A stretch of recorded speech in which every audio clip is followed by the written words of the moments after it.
The daily weather report, it's about 9 degrees, so it's quite mild. There's no rain, the ground's still a bit wet and swampy from all the rain we've had the last few days. Itchy beard.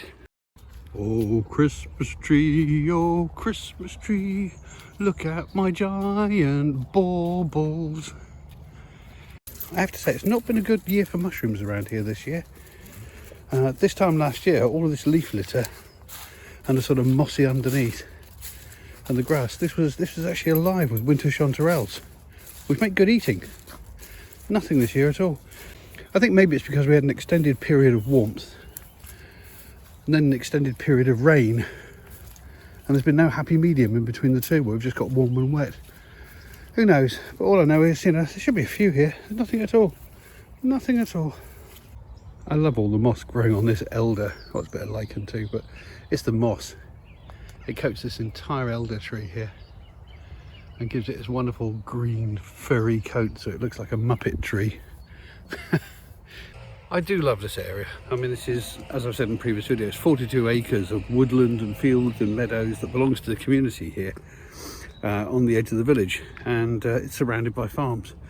But because it is on the edge of the village, it means that we are subjected to quite a lot of noise here, from building work, as if on cue, chainsaws where people are sorting things out, strimmers, and there's also a little airfield not far from here where people learn to fly helicopters, so we get really noisy helicopters flying over all the time.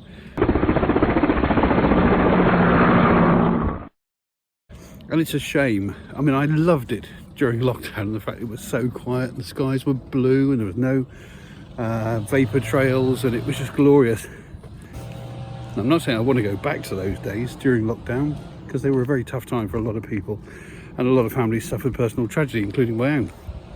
But I wouldn't have mind going back to the quiet. It is hard to enjoy the tranquility when there's a chainsaw buzzing in your ear.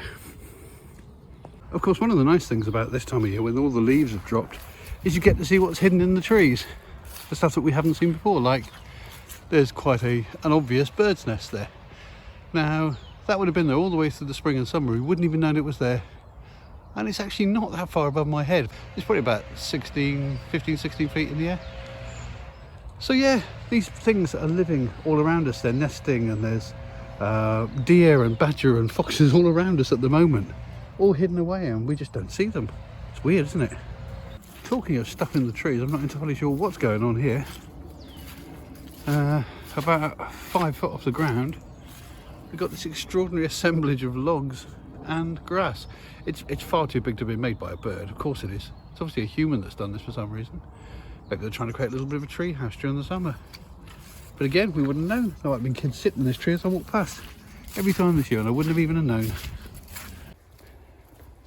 He just doesn't stop. Look, he's right at the end of his lead. And at the moment, he's just trotting. You should see him when he starts running. Now, some news. This field, which I've visited many times in these videos, as I might have mentioned before, the new tenants of Grange Farm, which is just over yonder beyond the fields here, they've taken over management of this field now, and they're planning to put sheep on them in the spring, so that means new fences are going to go up soon. Now, I was at an event at the weekend. It was kind of like a dog walker social, where all the people who meet each other out on these fields decided to get together and learn each other's names instead of just learning the names of each other's dogs. We all know each other as Harris's dad or Rolo's mum, but we don't know the names of the actual owners. So we all met up, had a bit of a social do, and I met the head of the Grange Area Trust, the people who manage these fields for us. Because as I've mentioned before, this is 44 acres. I always thought it was 42, but it's 44 apparently. This 44 acres are held in trust for the local community. We own these fields. And like all fields and public spaces, they do have to be managed, because of course you've got to make sure that they are safe for people to walk on, and that trees aren't going to fall on people because of insurance and all these sorts of public liability issues. And they have been going up through here recently, chopping down a few trees that are damaged or in some way diseased, particularly ones that will either fall inwards onto the paths or will fall outwards onto the fields and damage the fencing, or even worse, damage the sheep.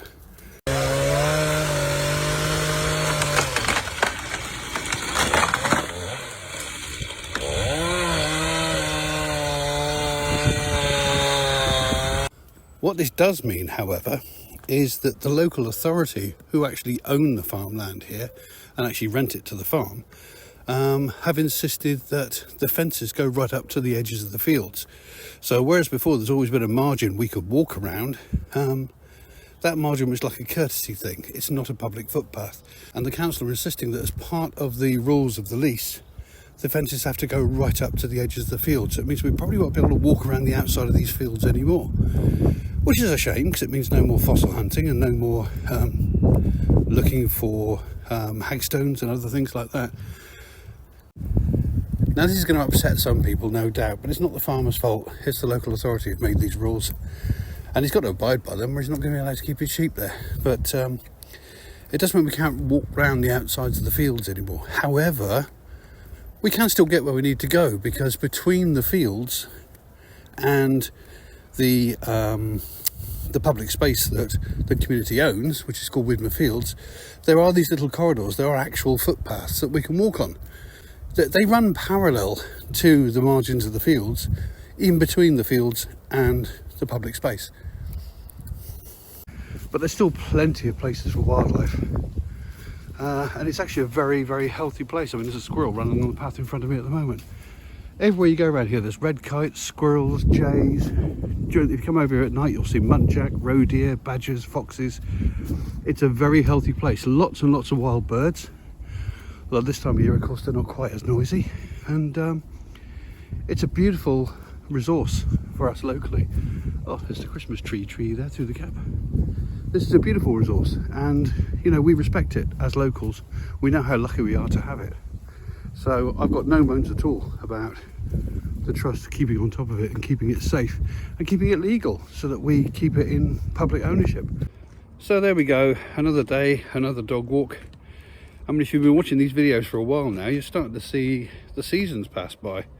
I'm looking forward to the first videos that I'll be able to put up about snow and the arrival of the spring, and you'll get a whole year's seasonal look at these fields. So as always, thanks for watching. Please like, please subscribe. Every little click helps. And I'll see you in the next video, which may well be around Christmas time, which is only a week away. And oh, talking of which, look, there goes Father Christmas. Toodle pip.